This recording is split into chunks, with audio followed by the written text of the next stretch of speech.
Hopefully you're seeing my slides okay. It tells me you are, but technology. Here's our agenda for today. Super easy and should be a fun sort of lunch hour time together. This is your official welcome. Thank you so much for joining us. You're at Empower Missouri's September Friday Forum. My name is Sarah Owsley. I'm the Advocacy Director here at Empower. We host these forums every month as an opportunity to enrich the work that we do, share more knowledge with our network, and engage all of you into a variety of the topics that we work on.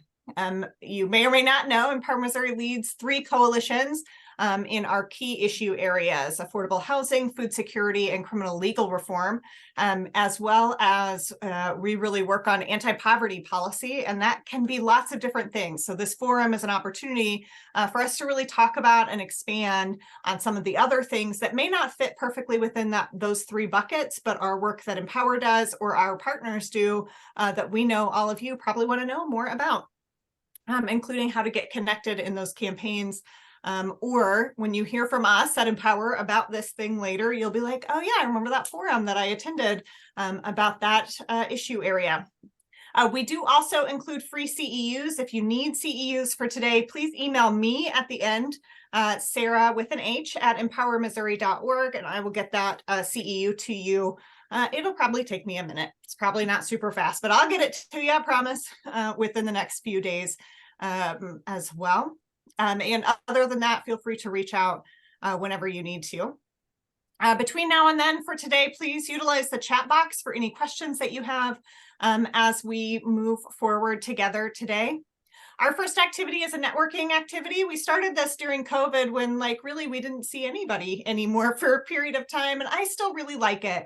I think it's an opportunity for our folks across the full state. We may not be together very often in person, and so this is a good opportunity for us to just spend about 5 minutes touching base with other folks who are here today. What we'll do is we'll put you in a breakout room. You can introduce yourself. We'll put a silly, icebreakery type of question up, but you certainly don't have to use that if you don't want to. If you've got something else you want to chat about, that's completely fine.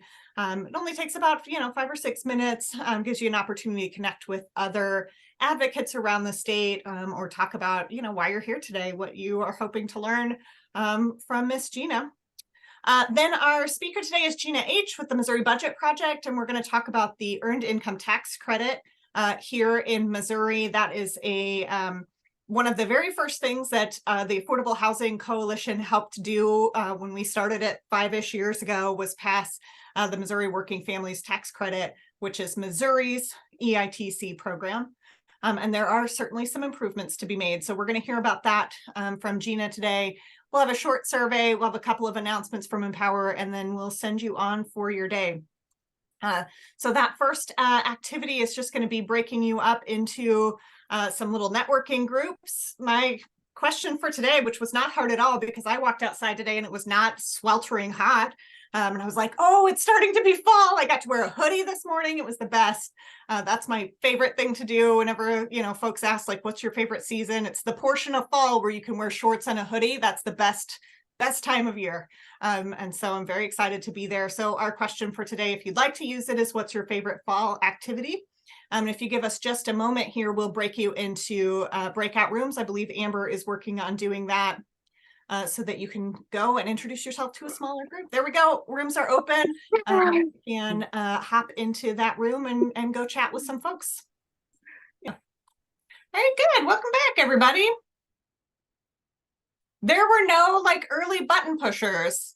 I always sort of in my brain, I'm like, who do I think cannot stand to let that button sit there until the room closes? So I always click over. I'm like, well, we're done. See y'all later, and click it. I was surprised there were none this time around. All right. I am going to turn it over to my fantastic colleague who is going to do a wonderful job. Gina is a policy analyst with Missouri Budget Project. We have worked closely with the Missouri Budget Project for a length of time. Gina and I have worked closely together my whole time at Empower Missouri. You could not ask for a better human or neighbor in our state. We're very lucky and glad to have Gina working to improve the lives of folks across Missouri there with us. So I'm going to stop sharing my screen And then Gina, did you email me your slides? We should have worked that out before. You said you were sending them over. I think you have shared those. I'm going to go ahead and let you take it away, and I will pull up your slides here in just a moment. Yeah, I have them. Oh, Gina, you are muted though. I was saying thank you for that introduction. That was awful kind. And my time here, since I've been at Missouri Budget Projects, almost 5 years now. So that entire time I've known all of you there and then been working with you, and it's been a pleasure for us to partner with you all as well, and the things that we do. So, and thank you for inviting me here today to talk about the Earned Income Tax Credit here in Missouri. So as Sarah mentioned, I am a policy analyst for Missouri Budget Project. We are a nonprofit organization. We analyze the state budget and tax policy, in addition to advocating for public policies and programs that provide opportunities for Missourians with low and moderate incomes to thrive. So one of the things that we advocated for years was a state earned income tax credit, that are known as an EITC. And in 2021, Missouri lawmakers passed the Working Family Tax Credit, otherwise known as state EITC. And so you're going to hear me use those terms interchangeably throughout this presentation. Our state EITC goes into effect this year, or I should say it started January 2023. So workers can file for that on their 2023 income tax returns that are due next April. So today I'm going to provide a little bit of an overview of the EITC and discuss how we can improve our state EITC. And I'm sometimes bad at catching when people are trying to stop me or whatever. So feel free if I'm going too fast, or if you have any questions, you can stop me, come off mute and let me know. Or and I think for the most part, I believe Sarah mentioned we'll take questions to the end, but certainly don't hesitate to interrupt me. I think we have a little bit of time today, so. About the EITC. The EITC is a tax credit for workers with low and moderate incomes. It helps to offset payroll and income taxes. It supplements wages, and it is a proven anti-poverty program. The EITC has lifted millions of people out of poverty every year. So most families, how do they use their refunds if they're so lucky to get a refund? They use it to pay off basic necessities like food and housing. Like I said, it is for folks with lower income, so it is much needed income that they can use. So our state EITC, or Working Family Tax Credit, is largely based on the federal EITC. So I'll first give some background on the federal EITC. So here you can see the amount of the credit phases in, beginning with the first dollar a worker earns. Then the credit will flatten out for at a specific level. My apologies. So the credit will phase out before then, it'll stay level for a little bit before it then begins to phase back out as workers' earnings increase. So this chart here is showing you what it would look like for a single head of household with one child. A worker with household earnings of $11,750 will receive the maximum credit. So the maximum credit that they could receive is $3,995. And then that credit amount will begin to decrease for households with earnings of around $21,000 until it eventually phases out when that household income reaches around $46,000. So the federal EITC, it is refundable. Whoops, I think I did catch a question there.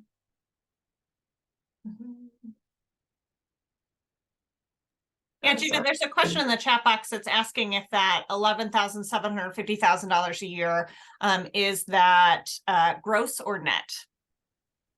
Oh, I believe this is gross. But I will double check that. This, by the way, y'all, this calculator here, Center on Budget Policy Priorities, it's a nice little nifty calculator that they have. I'll throw a link to it in the chat if you want to go in and see for yourself different income levels that someone at single or married would receive.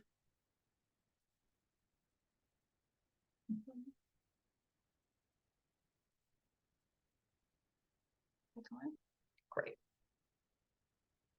And that might actually have the answer to your question.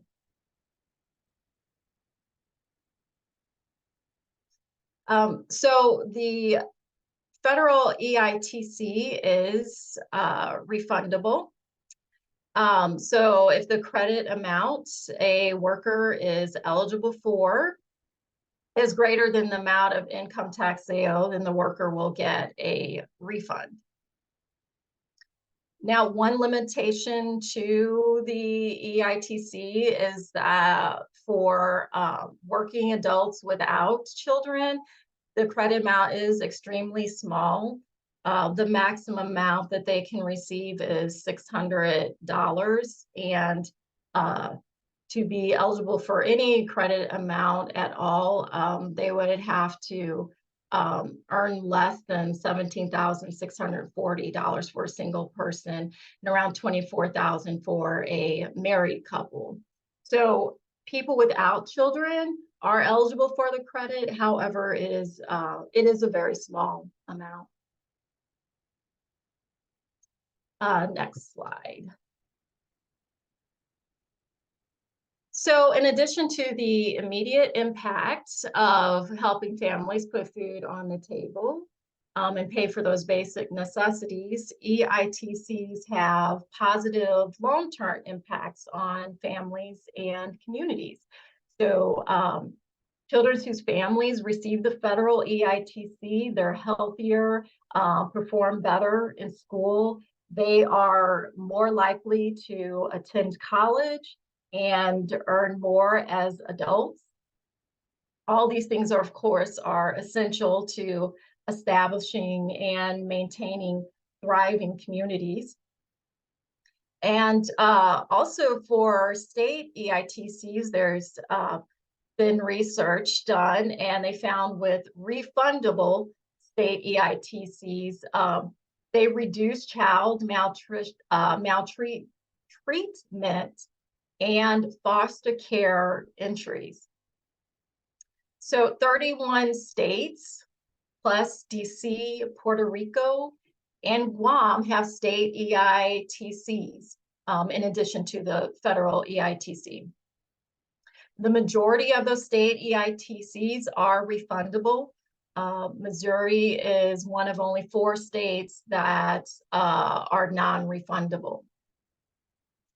So having a state EITC here in Missouri is especially nice because it can be beneficial to low-wage households.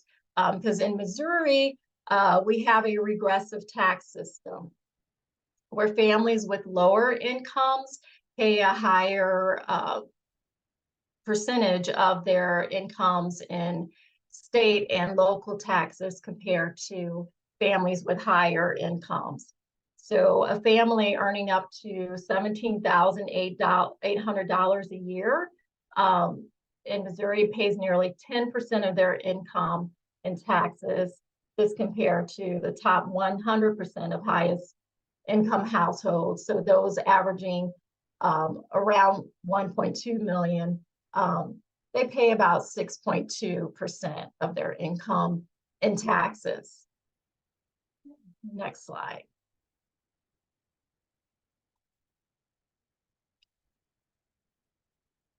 As I said, Missouri's working family tax credit is a step toward making our state tax structure less regressive and more fair by returning more money to Missourians with lower incomes. Eligibility for the credit here in Missouri is based on family size and income, and like I said, is tied to the federal EITC.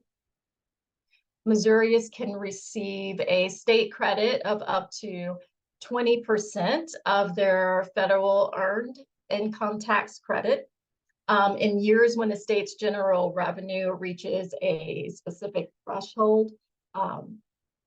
If that threshold is not met, then the state EITC will be 10% of the federal credit.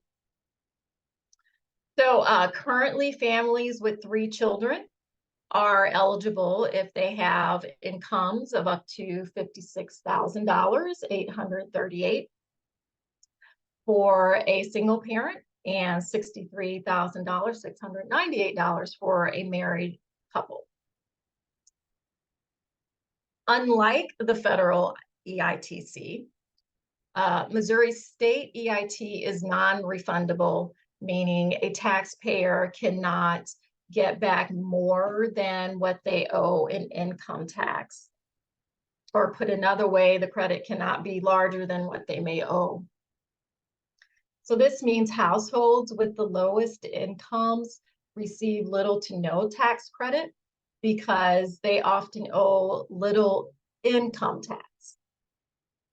However, they do pay other types of taxes like sales and property taxes that support services that we all use, things like education, public safety, social services, you name it. And as a matter of fact, as I previously mentioned, they pay a higher share of their income in state and local taxes compared to wealthier households. Furthermore, for these families that are paid low wages, the state EITC is not quite enough to offset the considerable increases that we've seen in sales taxes due to inflation and the cost of everyday items like diapers and food and other basic necessities. So next slide, we are now advocating for state lawmakers to make the current state EITC refundable.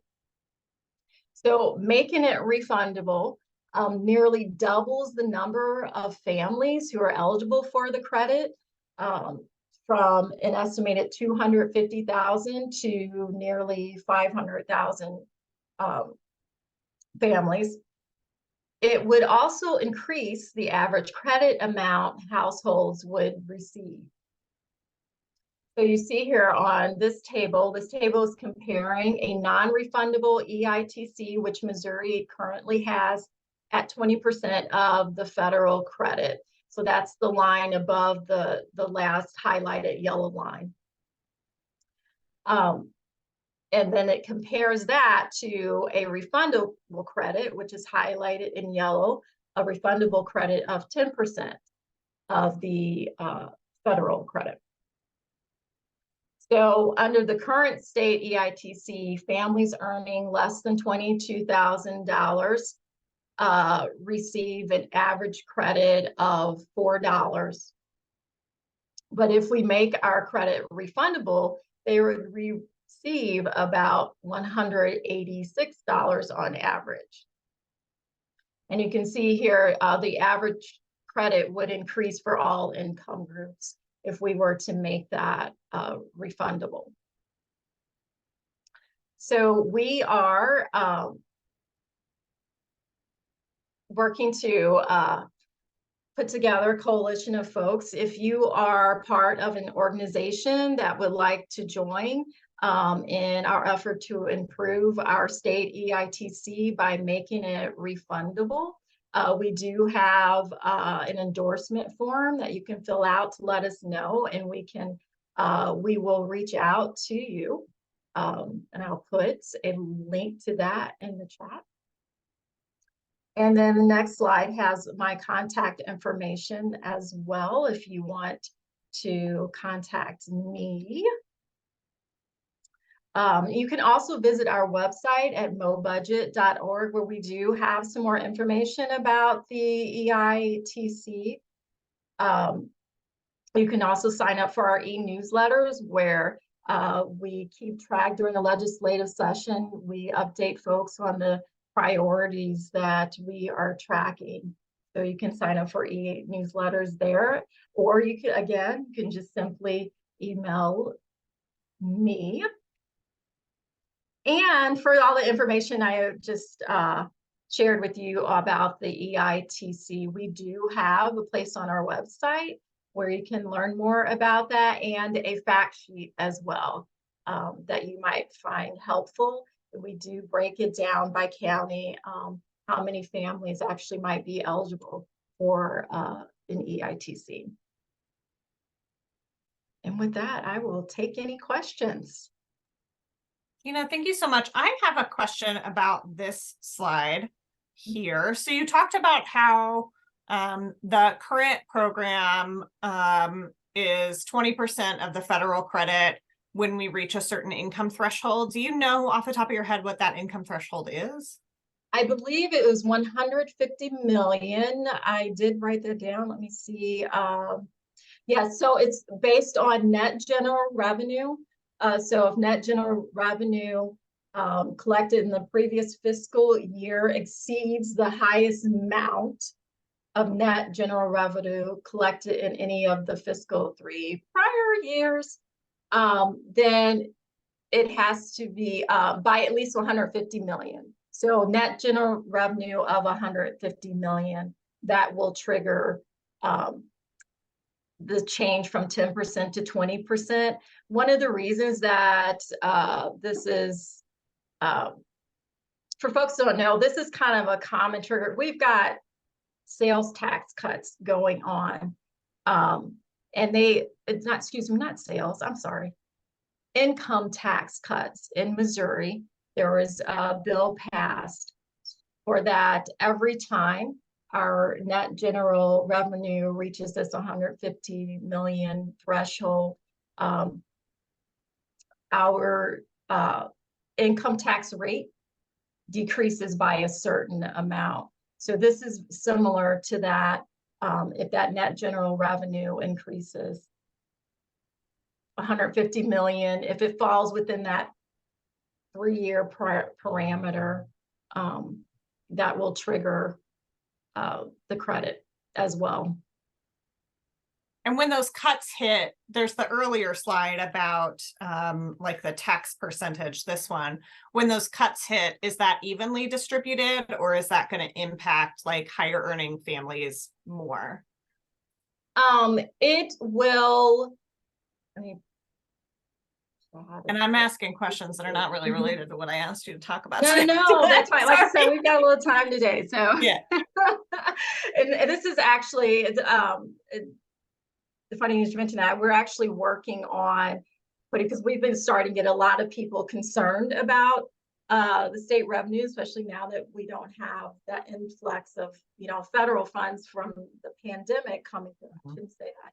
The money is still working its way through the state. However, it was nice for a while having that come in, but our lawmakers have been implementing tax cuts for several years now, but because they're often tied to these triggers, it's hard for people to notice. It's like a slow cut to our income taxes. And of course, when that happens, that means less revenue to spend on a lot of our public services. So there is the concern now that what's that going to look like, because we've been doing it for quite a while now, and we've kind of added on tax cut on top of tax cut. So people are starting to get a little bit concerned of what that may look like. So we are working on putting something together that actually explains that better and highlights what the various tax cuts are and how much that is going to impact our general revenue. And I do not have off the top of my head who's most impacted. I think everyone's impacted, but one of the things about Missouri is that our income tax structure, it's from our tax brackets from like the 1930s. So I think, I don't know what it is now. Is it around 8,000 now? Dollars is like the top bracket. So it makes it kind of flat. Yeah, basically everyone pays in that top exactly bracket, right? Exactly. Yeah. So yeah, so stay tuned on that, on the impact of all those tax cuts. Yeah. And you said this is like just going into effect this year, right? The like state match is just going into effect. So we should actually maybe not expect that households are going to receive this, your like line in the middle here, the $4 166. Yeah, it is possible. Yeah, it is possible, the 10%. But yeah, it could be the 20%. I think the highlight here is just how much more folks can get with a refundable at even just a 10% compared to the 20% of a federal. But yeah, it could, and also I should also make sure I emphasize these are it's average numbers for that particular group as well. Yeah, some may receive more than that, some may receive less. We just really don't know altogether. Eli, I saw you come on camera and now your cat is attacking you. Do you have a question for Gina? Yeah, definitely. So I'm Eli Barley-Duke from the Institute on Taxation and Economic Policy out of DC. Oh, hi, Eli. Yeah, hey, Gina, good to see you. No longer being super up to date on Missouri politics and how things are going out there. I'd love to hear from you. What are the politics like on the EITC on the right? I think we sometimes see that this is something that right-wing people and members can get behind. And although the benefits are disproportionately to low-income folks and people of color, it is facially neutral in how it's written, and so sometimes that works for people on the right. Is that true in Missouri? Do you see any possibility of Republican support for expansion, refundability, any of that good stuff? Yeah. Like I said, I mean, we had the supermajority Republican for a while, and yet we got a state EITC passed in 2021. And so we are continuing to work with folks and speak with, I say we are my colleagues who are often at the Capitol and are working and lobbying with lawmakers, do see potential in getting a refundable. I think tying it to earnings, working families really helps in that sense. And really, this is something that helps families across the state, no matter where you live. So yeah, it's certainly favorable that this is a possibility. I think probably one of the challenges that we may see is folks are getting more concerned about the revenue situation. And again, it's fine right now, but looking ahead, so there may be, from any kind of tax cut at all, there may be a little bit of reservation. But I think one of the things that helped in getting this implemented to begin with was they were doing another income tax cut, which benefited wealthier Missourians.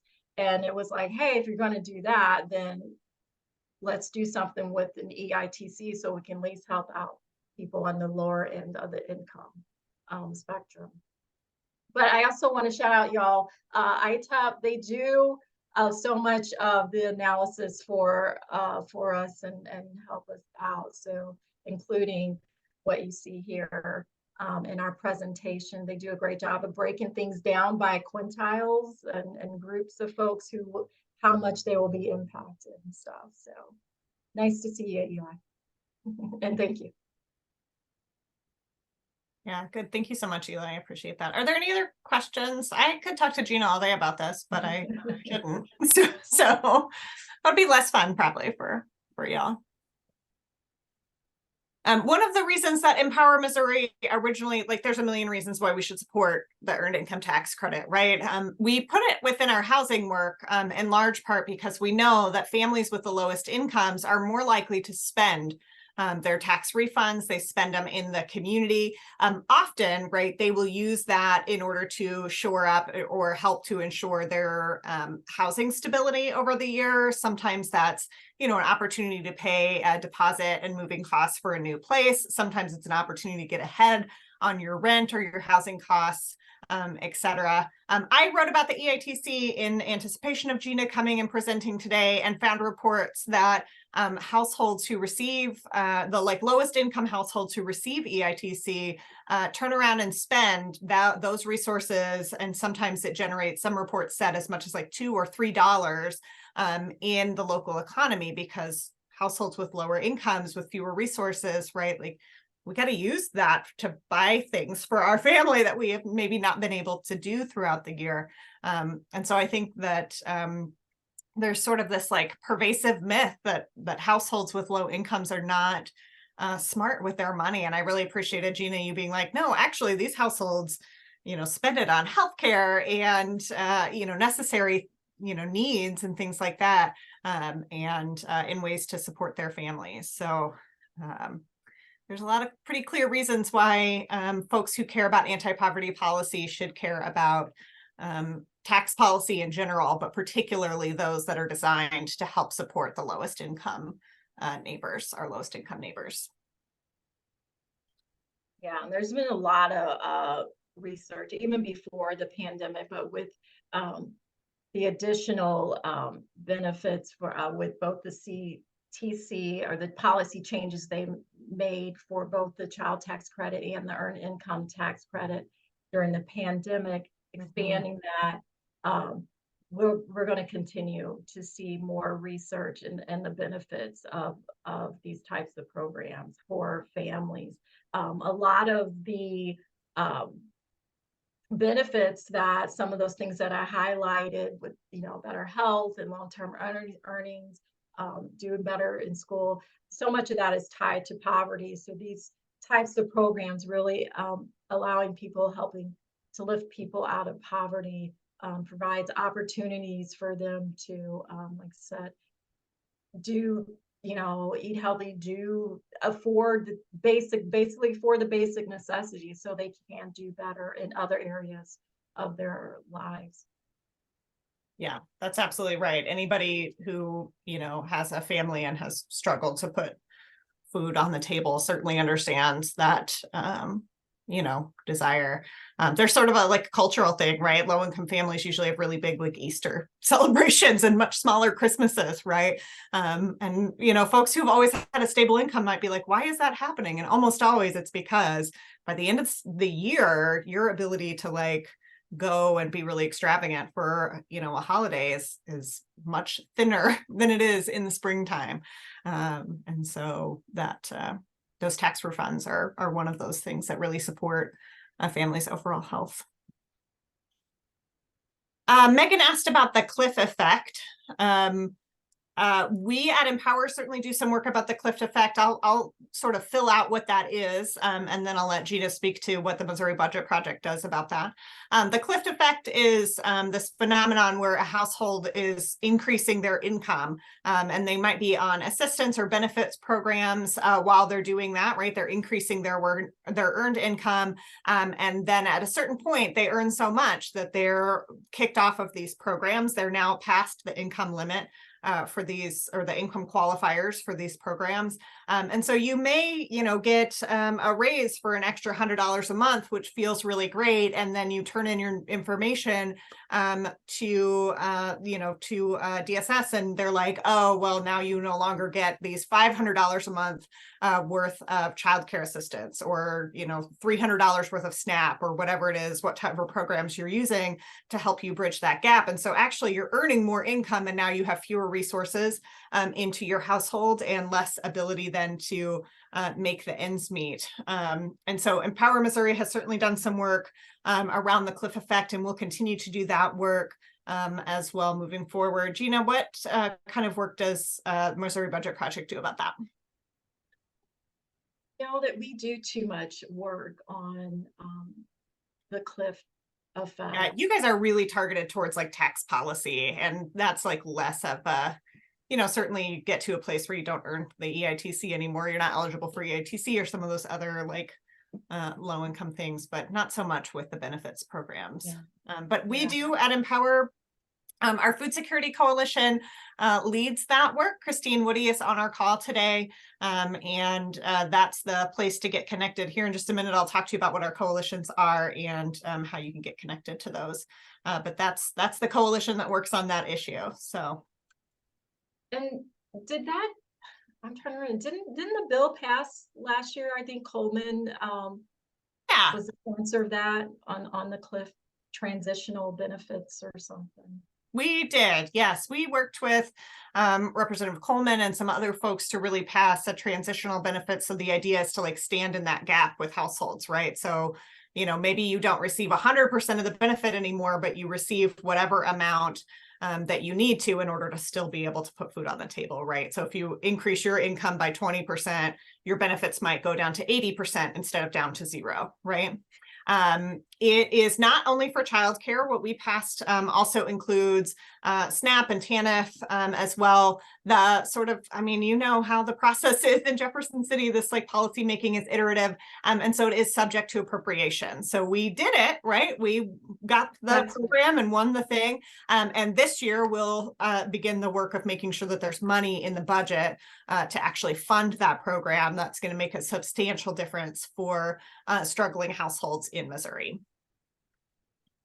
There is currently a transitional childcare thing, but that's a separate deal. Sorry, Gina, what's that? No, I was saying, I knew there was something about that. That's what it was, subject to appropriations. Yeah, it's subject to appropriations, which just, is what it is.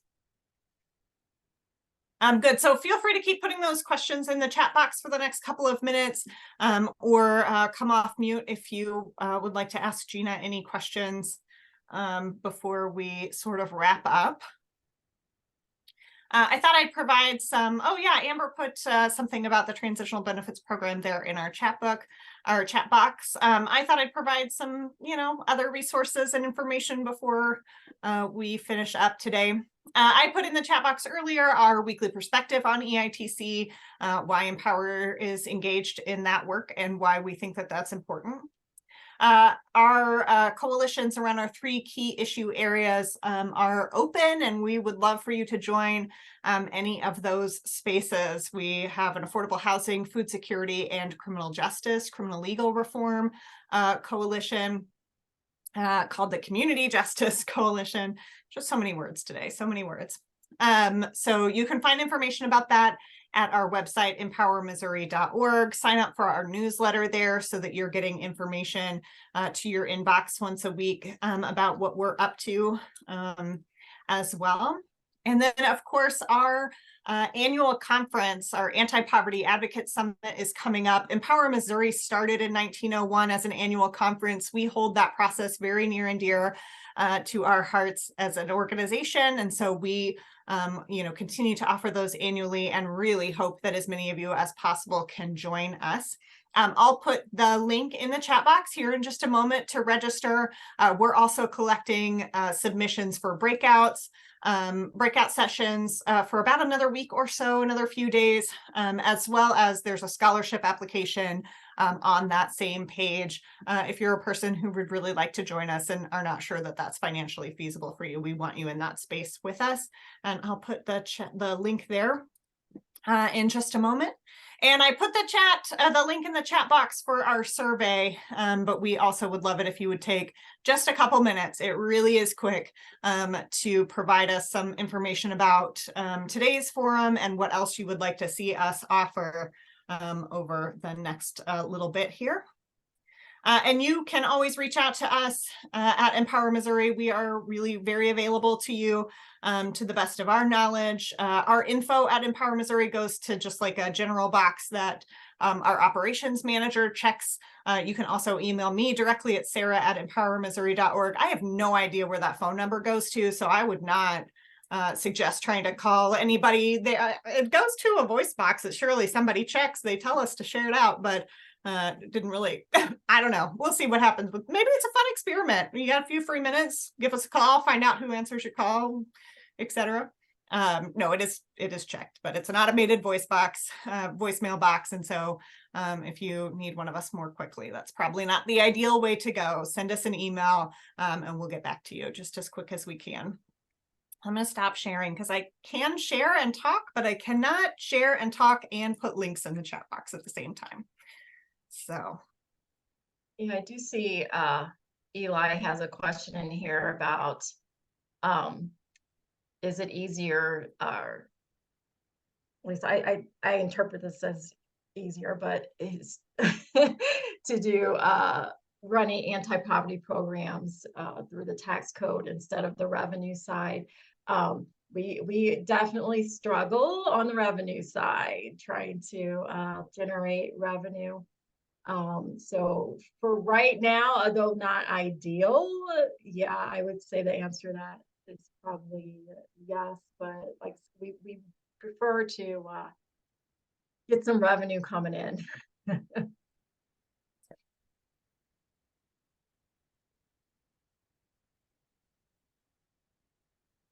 Right, very good. Gina, thank you so much for your time. Eli, thanks for all your excellent questions. And Megan and Jessica and other folks who have kind of contributed today. We appreciate that. We're a little bit early. I'll keep hanging out. Gina, keep hanging out for a couple more minutes as well. But we sure appreciate your time today.